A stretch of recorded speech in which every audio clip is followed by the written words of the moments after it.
How you doing, Simon man? of Blackmagic. Good to see you. Good to see you, my friend. So we're here today. Simon's gonna run us through a couple new products. One of them is really exciting. Is the new studio camera that they've come out with. It's direct replacement for the 2.5. Good question. Not really a direct replacement because all those cameras will stay in our range.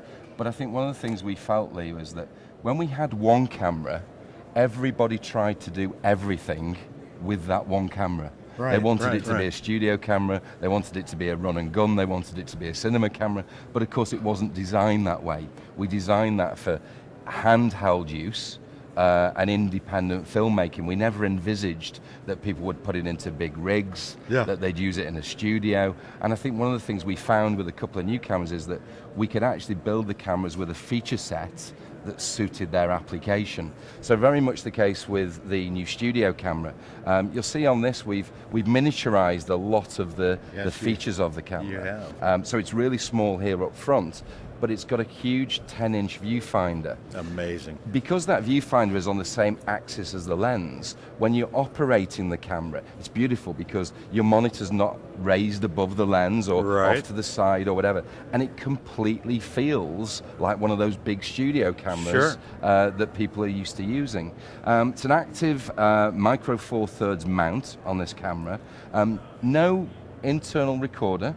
Right. Okay, no handles, no carry straps. This is designed to be mounted on a tripod, on a pedestal, and used as a studio camera. It may not always be in the studio. That could be maybe live events, conferences, or who knows. There's lots of applications.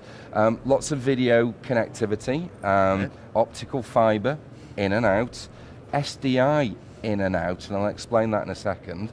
4-pin broadcast power connection on there. As I say, active micro four thirds, spinning that round. Then the other side, there's phantom powered XLR audio inputs. Fantastic. There's also jack connections for an aviation grade headset. Nice. And the reason for that is that talkback is in the camera. Oh. It's in the camera. So all of that technology is within here. So literally all you do is plug the headset in and that talkback goes back to the A10 production switcher and the Blackmagic Studio converter, down the SDI and the fiber. So we've actually got talkback, we've got tally as well within the camera. Nice. We've done a really cool thing as well, I think, in that within the A10 production switcher software, we've also put camera control.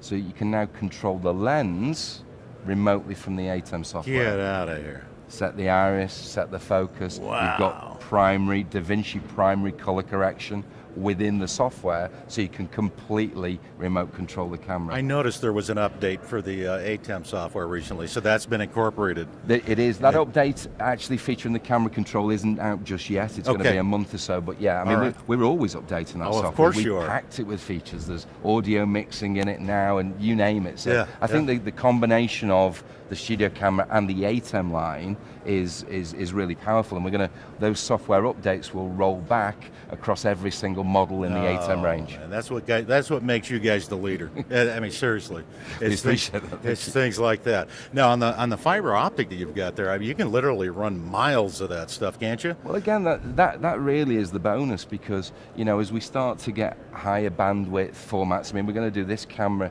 in an HD version that's shipping now. That's $2,000, ships right away, the HD model. We're also going to do a more expensive version of $3,000 for a 4K Ultra HD. But how do you guys afford this booth is what I'm wondering. Make it up in volume, no doubt. Well, we hope so. And a big product line. But also as you start to do those higher bandwidth, higher resolution, types of media, you need the fiber if you want to go any distance. And the great thing about these, if you're at a live event, if you are at a conference or something like that, you could literally be hundreds of meters, you could be miles away, should you wish to. And you've still got all of your video and audio connectivity, as well as the talkback, the tally, the camera control, all over the fiber. That's phenomenal. And at $2,000. Sure. I don't get it, but that's why you're here and I'm on this side.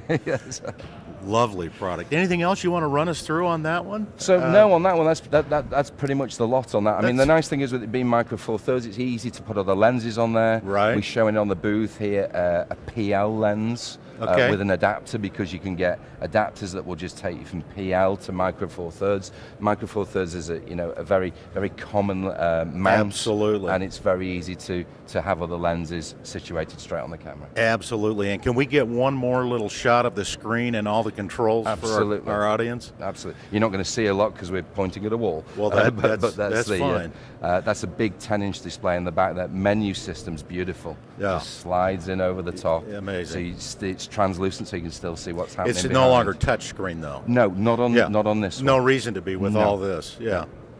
It's fingerprints all over there. Exactly. People wanted to touch especially it. if you got my guys running the camera. You know, they get peanut butter and jelly and everything. It's a mess. That is gorgeous.